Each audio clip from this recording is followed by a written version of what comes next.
Hello मेरे प्यारे साहिलियंस, आपका स्वागत करता हूं अपने इस क्लास में। आज इंग्लिश का आगाज हो रहा है हमारे धुरंधर बैच का। और धुरंधर बैच में आज आप लोगों का जो इंग्लिश चल रहा है वो 12th सेशन आज से स्टार्ट हो गया है।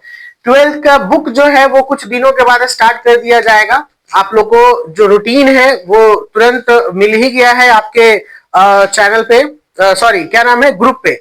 एक बार मैंने रूटीन भेजा था आपको कि 2 तारीख से अल्टरनेटिव केसेस में अल्टरनेटिव स्टेजेस से आपका क्लासेस स्टार्ट हो जाएगा।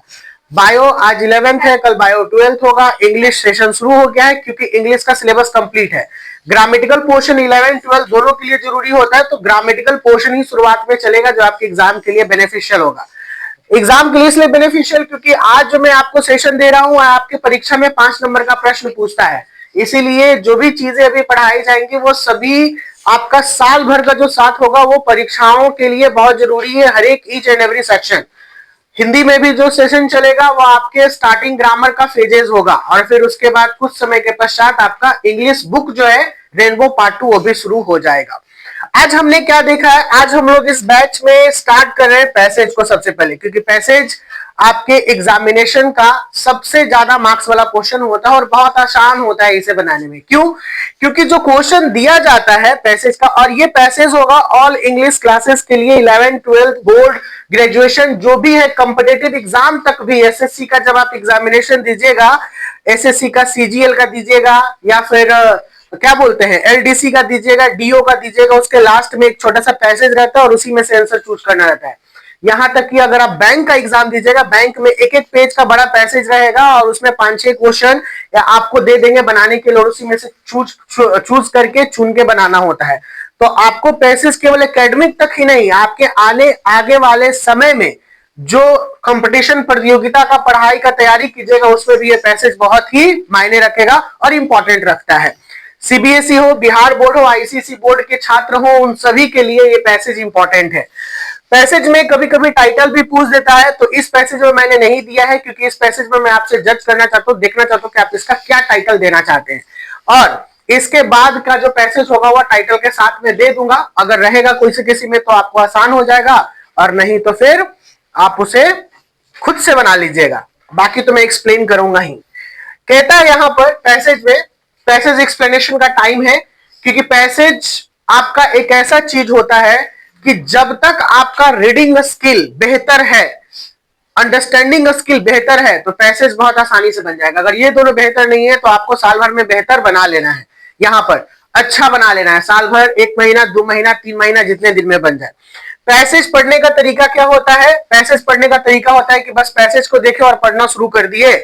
पैसेज को पहले देखने के बाद समझना होता है कि लेंथ कितना है, ब्रेथ कितना है। मैथ में घुस जाइएगा। लेंथ ब्रेथ अगर ज्यादा रहेगा तो पैसेज के हाईलाइटेड टॉपिक्स को देखिएगा ज्यादातर। कोई कोई टॉपिक्स को हाईलाइटेड करके भी दे देता है, बैंकों का एग्जाम चाहे कुछ भी, इसका मतलब वो कुछ ज्यादा पूछ रहा है। बोर्ड के एग्जामिनेशन में नॉर्मल पैसेज रहेगा, तो इसीलिए नॉर्मल पैसेज में सारे चीज कंटेंट वही रहेंगे, ज्यादा बड़ा नहीं रहेगा, छोटा रहेगा। लाइक इसी तरीके से इतना बड़ा काफी है पैसेज आपका। कहता है पैसेज 1 में कि इन टुडेज वर्ल्ड, आज की दुनिया में, technology has become both a boon and a challenge. अब देखिए, अगर आपको इस बून का मतलब पता है तो इस पैसेज को आसानी से पढ़ लीजिएगा। अब बून का मतलब नहीं पता है तो कंफ्यूज होगा, बून क्या बोल रहा है। बून का मतलब होता है आशीर्वाद। क्या होता है? आशीर्वाद। या फिर इस बून का मतलब होता है कि जो अभी फायदा वाला चीज है। आशीर्वाद का मतलब होता है ना, हमारे लिए बहुत अच्छा चीज हो रहा है, तो बून का मतलब आशीर्वाद है। और ये एक चैलेंज भी है, यानी एक चुनौती भी है। टेक्नोलॉजी कहते ना, टेक्नोलॉजी आकर के आप लोग कुछ कुछ अलग अलग चीज करने लगते हैं टेक्नोलॉजिया में। कल ही की परसों कोई बच्चा क्या था, कुछ हुआ था तो बोला कि टेक्नोलॉजी आता। हम टेक्नोलॉजी नहीं, दिमाग लॉजिया था ही, ऐसे करके यही पे तो लगता हुआ था, कोई कुछ बोल रहा था। तो in today's world technology has become both, यानी आज की दुनिया में ये जो टेक्नोलॉजी का मतलब हिंदी होता है तकनीक। क्या होता है भैया? तकनीक। तकनीक का मतलब होता है जो भी नई चीजें हमारे लाभ के लिए बन रही है। मोबाइल फोन, गाड़ी, व्हीकल्स में अब ईवी आ गया है, आगे आने वाले समय में हाइड्रोजन पावर पे चलेगा। घड़ी भी अलग अलग तरीके के, पहले घड़ी में हम लोग को बार बार बैटरी लगाना पड़ता था, चार्जिंग वाला घड़ी आ गया है। नहीं, स्मार्ट वॉच क्या हो गया है? चार्ज वाला। कोई कोई घड़ी पहले से इसी चल रहा है जो ऑटोमेटिक है, बस पहन लिए जिंदगी भर चल रहा है, ऑटोमेटिक घड़ी। कभी कभी कोई कोई घड़ी ऐसे होता है कि जो नब्ज से चलता है, आपका धड़कन जब तक चलते रहेगा तब तक घड़ी भी चलते रहेगा। यानी एक से एक टेक्नोलॉजी जो है इस दुनिया में भरे पड़े हैं, और उस टेक्नोलॉजी को समझिएगा और उसके फायदे उठाइएगा तो ये आपके लिए क्या है, बून है, यानी आशीर्वाद है, ये आपके लिए एक वरदान है। अगर इसका गलत फायदा उठाइएगा तो ये आपके लिए एक चुनौती बन जाएगी। जैसे आजकल के बच्चे इंस्टाग्राम पे बहुत लगे हुए हैं, यूट्यूब पे बहुत लगे हुए हैं, छोटे छोटे बच्चे, हम तो देख के दंग रह जाते हैं कि तनी तनी को छुटकी छुटकी जो अभी साल भर के एक नंबर डांस करती है हिला हिला के, मतलब एआई से बनाता है। एगो कल हम एगो वीडियो देखे बाबू, हम बहुत अचंभव हो गए। गोदिए में बच्चा है अभी, और जो क्रिस का गाना सुनेगा वो कौन लड़का था, हाँ वो कहता है ना कि हमको गोली मार देगा, हमको गोली मार, ये वाला भी वायरल चल रहा है खूब। वो देखिए उस बच्ची का वीडियो है, मिलियन व्यूज गया, 1.4 मिलियन व्यूज गया है, एआई से बनाया हुआ, क्योंकि बच्ची तो नहीं करेगा, उसको काट देंगे ऐसे करके कुछ कुछ आया था। तो ये जो बातें हैं ना, ये थोड़ा सा बहुत ही अचंभव चीजें हैं। यानी आजकल की दुनिया में एआई कुछ अलग कर रहा है, टेक्नोलॉजी कुछ अलग कर रहा है, तो इसके फायदे उठाना है, ना कि इसके जाल में फंस जाना है। हम लोगों को इसके जाल में नहीं फंसना है। आगे आइए, कहता है on one hand it connects people across the continents making communication instant and effortless. एक हाथ में देखे तो ये लोगों को एकदम बहुत जल्दी जोड़ रहा है, एक देश से दूसरे देश को जल्दी जोड़ रहा है, लोगों को जल्दी जोड़ रहा है। पहले के समय में हम लोग खत लिखते थे, लिखे जो खत तुझे करके बहुत सारा गाना आया था पुराने जमाने में। हाँ, अब उसके बाद फिर हमको अभी भी याद है पीसीओ चलता था, पीसीओ यानी फोन वाला। ऐसे उठाने के बाद कोई अगर परिवार से फोन किया, ए हो तो फोन आया फलानमा के यहाँ से आवा जल्दी, लोग उन्हें से दौड़ते हुए आता था और फोन उठा के, हाँ हम ठीक है, हाँ ठीक है, अच्छा ठीक है, अगले बार फोन करना, उसके बाद फोन रख देते थे। ऐसे ऐसे घुमाने वाला होता था, नहीं ट्रन ट्रन ट्रन ट्रन बजता था। फिर उसके बाद एक नया गैजेट आया जिसको बोले मोबाइल फोन। मोबाइल का हिंदी पता है आप लोगों को क्या होता है? मोबाइल का हिंदी नहीं पता है। मोबाइल का हिंदी होता है चलंतु। हाँ, चलंतु घुमंतु फिरंतु। मोबाइल लेके, जैसे मोबाइल ही का मतलब होता है, मोबाइल का मतलब चलना, एक जगह पे स्थिर नहीं रहना। मोबाइल का हिंदी खोजिएगा, लिखा होगा चलंतु, यानी चलते हुए बात करने वाला। इसीलिए वो कैरिबल हो गया और आसानी से आप कहीं पे भी इसको लेके जा सकते हैं। इसको क्या कहा गया? मोबाइल। तो मोबाइल फोन एक कनेक्ट करने का अच्छा जरिया हो गया। इसके बाद कहता on the other hand it raises concern about the privacy, mental health and dependency. लेकिन दूसरे हाथों में एक बात और ध्यान दिया गया कि प्राइवेसी बहुत ज्यादा मायने रखती है, यानी अपने प्राइवेसी को ध्यान में रखते हुए बहुत सारी चीजों को रिवील नहीं करना। आपने सुना होगा कुछ समय पहले, पता नहीं आपने नहीं सुना होगा क्योंकि बच्चा है, मोबाइल में लगे रहते हैं। एक जैसे जो गुंडे प्रवृत्ति का या फिर जो गैंगस्टर प्रवृत्ति का होता है, तो हमेशा राइट्स होते रहता है उन दोनों में, दो गैंग में।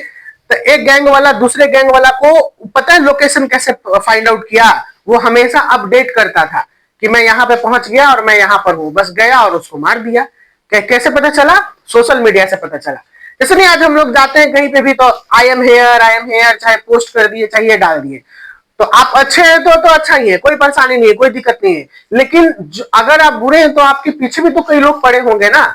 तो उस तरीके से पेपर में मैंने देखा ये वाला पढ़ा, तो बताओ आजकल सोशल मीडिया क्या से क्या कर रहा है, तो जिंदगी से खत्म हो गया। बहुत चीजों को अपडेट करता है, यहाँ तक कि आजकल सोशल मीडिया पे ऐसा भी ट्रेंड चल रहा है, ध्यान से समझिएगा इस बात को कि क्यों ये चैलेंज है। अगर आपको लोकेलिटी में बहुत लोग जानता है, आपके परिवार में मियाँ बीबी और खाली 2 बच्चे हैं, बाकी कोनो नहीं है, और आप बहुत अच्छे पद पे हैं, बहुत पैसा वैसा कमा रहे हैं, और गांव थी पूजा या छठ पूजा, दुर्गा पूजा, होली, घरे चल गए। कहां चल गए? घरे, सब बंद करके। तो उसको पता है कि आपके पास अब कोई उस घर को देखने वाला नहीं है। लोग सोशल मीडिया पे समझ लिया कि अच्छा ये चल गया घरे, ताला तोड़ के चोरी करके कहानी खत्म, क्योंकि उसको पता है कि घर पे कोई नहीं है। ऐसे भी चीजें कुछ दिन पहले पेपर में सुनाई दिया था। बताइए चोर भी कितना तेज हो गया, सोशल मीडिया देख के चोरी कर रहा है फ्लैट में से। तो ये छोटी छोटी बातें बहुत ही मायने रखती हैं आपको समझदारी के लिए। स्टूडेंट्स, छात्र इन particular face the dilemma of using technology wisely. खास केसों में, पार्टिकुलर का मतलब खास केसों में, हमें इस बात का ध्यान जरूर रखना चाहिए कि हम लोग सोशल मीडिया का या मोबाइल का या टेक्नोलॉजी का कैसे इस्तेमाल कर रहे हैं। टेक्नोलॉजिया करते हैं ना, यही टेक्नोलॉजिया आपका बुद्धिलॉजिया लेके चल जाता है। While online resources provide unlimited knowledge, excessive use of social media often distract them from the studies. जबकि हम लोग जो ऑनलाइन रिसोर्सेज से बहुत सारी चीजों को ढूंढ सकते हैं, जैसे हमारी पढ़ाई की चीजें, तो ये हमारे लिए वरदान हो गया। अगर हम किसी पढ़ाई में फंस रहे हैं, तुरंत सर्च कर लेते हैं, वो चीज हमें मिल जाता है। अगर किसी चीज को परेशानी है, लोकेशन ढूंढना है, तुरंत फाइंड आउट करते हैं, मिल जाता है। किसी जगह के बारे में पता करना है कि वहां पे कैसा माहौल है, कैसा चल रहा है, सोशल मीडिया हमें बता देता है। तो ये कुछ चीजें अच्छी भी है, सोशल मीडिया हमेशा कुछ कुछ चीजें अच्छी बताती है, लेकिन सोशल मीडिया डिस्ट्रैक्ट भी करता है पढ़ाई से स्टूडेंट्स को। कुछ समय पहले ही मैंने बच्चों लोगों को बोला था कि जब पढ़ाई कीजिए तो मोबाइल को साइड में रख दीजिए, मोबाइल पास में रखिएगा तो डिस्ट्रैक्ट करेगा ही करेगा। किसी का मैसेज आ गया या फिर कोई ऐसा रील्स आप देख लिया, बस आधा घंटा उसी में खत्म, पढ़ने का वक्त खत्म। The real challenge lies not in rejection technology but in the balancing its use of the enhanced learning without losing focus on the personal growth and well-being। कहता है कि इसका सबसे अच्छा सच में अगर चुनौती है तो ये इस बात को लेके है कि हम लोग टेक्नोलॉजी को लाइज नॉट इन रिजेक्टिंग, इसको रिजेक्ट करने में नहीं है, इसको बैलेंस करने में है, क्योंकि टेक्नोलॉजी हम लोगों के लिए ही बना है। कोई भी चीज हम लोग के लिए ही बनता है, और उसका जब उपयोग कर रहे हैं तो हमें यह ध्यान रखना होगा कि हम कैसे उपयोग कर रहे हैं, किस तरीके से उपयोग कर रहे हैं, उसका उपयोग कर रहे हैं या दुरुपयोग कर रहे हैं, यानी उसका यूज कर रहे हैं या फिर मिस यूज कर रहे हैं। And the learning without losing focus of the personal growth and wellbeing, हम लोग ऐसे चीजों को लर्न करें, ऐसे चीजों को सीखें कि जो हमारे हित में हो, हमारे लाभ में हो, बेनिफिशियल हो, ना कि हमारे लिए वो कर्ज बन जाए। मैंने इतने एक्सप्लेनेशन देने का पीछे वजह यह था कि आपका पैसेज ऐसे के रूप में भी आ सकता है।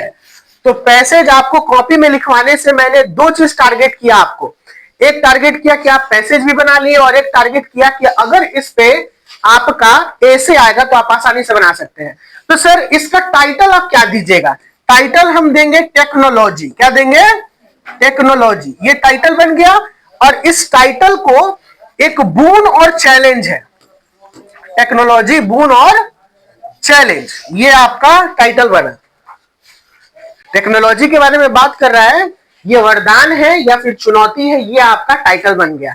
तो अब ये टाइटल से आपका अगर ऐसे पूछेगा टेक्नोलॉजी के बारे में, आप ऐसे लिखिए, और पूछता ही पूछता है, ट्रेंडिंग टॉपिक है बाबू, ये आपको जिंदगी भर पूछेगा कभी भी। 5 गो ऐसे देगा एग्जाम में 12th का, और एक क्वेश्चन ही कर देगा कि टेक्नोलॉजी दीजिए, और जितने भी मैं आपको पैसेज दूंगा वो आपके एग्जामिनेशन के लिए बहुत लाभकारी होगा। अब आते हैं इसके क्वेश्चन पे। इसके क्वेश्चन पे देखिएगा, ऊपर से ही बन जाएगा। क्वेश्चन क्या है? What is describe as both as a boon and a challenge in the passage. एक ही चीज डिस्क्राइब किया है, टेक्नोलॉजी। व्हाट की जगह पे क्या लग जाएगा? टेक्नोलॉजी। किनका किनका सही हुआ? सबका सही हो गया होगा, क्योंकि क्वेश्चन ही इजी है। Technology describe as both as boon and a challenge in the passage. How does technology benefit communication? कैसे कम्युनिकेशन में बेनिफिट करता है टेक्नोलॉजी? तो देखिए आपका आंसर यहां पे है सेकंड नंबर पैसेज में। It connects people across the continent making communication instant and effortless. इसी से ढूंढ लेना है पैसेज, इसीलिए बहुत आसान होता है कि इसी से ढूंढना। अगर आप अपने शब्द में भी लिखे तो कोई दिक्कत नहीं है। तीसरा क्वेश्चन आइए, What problems can arise from excessive use of social media? Social media का प्रॉब्लम क्या फेस होता है? तो देखिए यहाँ पे, in particular face of the dilemma using technology wisely while online resources provide unlimited knowledge excessive, यहां से देखिए ये आ गया, while online resources provide unlimited knowledge, excessive use of social media often distract them from the studies। ये line आ जाएगा आपका। आइए fourth number पे, what is the real challenge according to the passage? The real challenge lies not in the rejecting technology but in the balancing of its use of enhance learning without losing focus on personal growth and well-being। ये पूरा आ सकता है। And the last one is suggest one way student can balance the technology use their daily lives। तो यही वाला last वाला line हो जाएगा कि इनहेंस करने के लिए डेली लाइफ के लिए हमें रेस्ट्रिक्टेड यूज करना होगा टेक्नोलॉजी का, यानी यूज करना होगा, मिस यूज नहीं करना होगा। आपका ये है आंसर। देखिए सबसे पहला technology, it comes people the across continent, same है। Third, excessive use of social media can distract student from their studies, सही है। The real challenge is the balancing technology, सही है। यही वाला लाइन तीरथ है आपका। A student can balance technology use by setting fixed study use or limiting social media during that time। ये वाला अगर क्वेश्चन आपसे नहीं बना है तो यहां से देख के बना लीजिए, और बाकी इसे